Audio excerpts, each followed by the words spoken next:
Hey everyone, it's Annette from Annette'sWorth.com, and I'm going to show you how I created the bomb ETF watch list. You can invest in ETFs just by themselves, or you can use them to find companies within the ETFs to invest in individually. So let's get started. I start my search on finviz.com, finviz.com.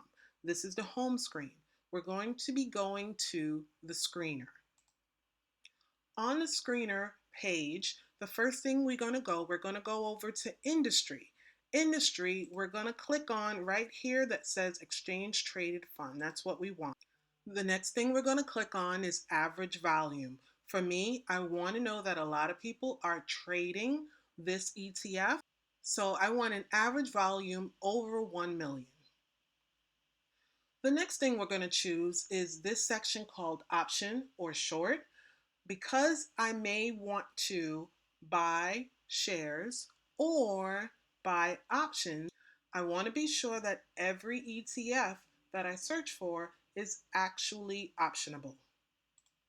Now, the last thing we're going to search for is under technical.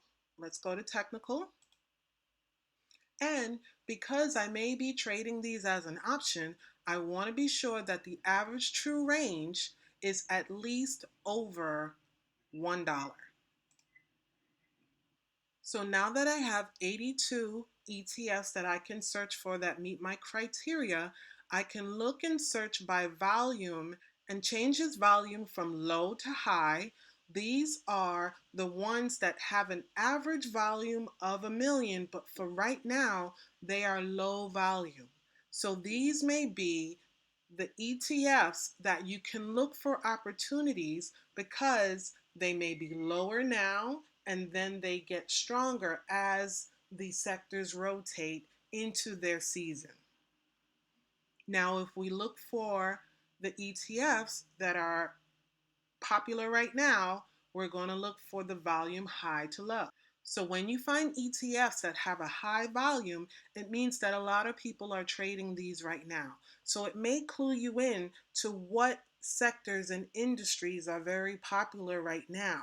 You can make a note and say these ETFs for the month of June were at their highest and a lot of people wanted to trade them.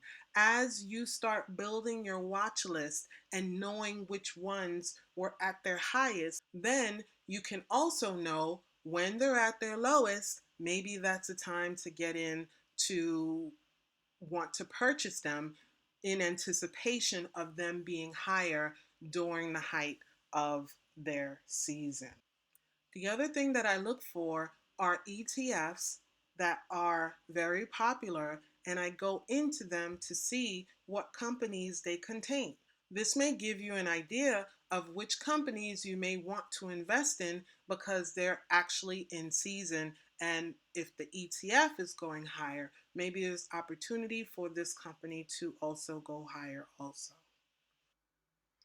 That's all I have for now. You can find these resources helpful in your search, and you can check out all my links down below. Let's get it.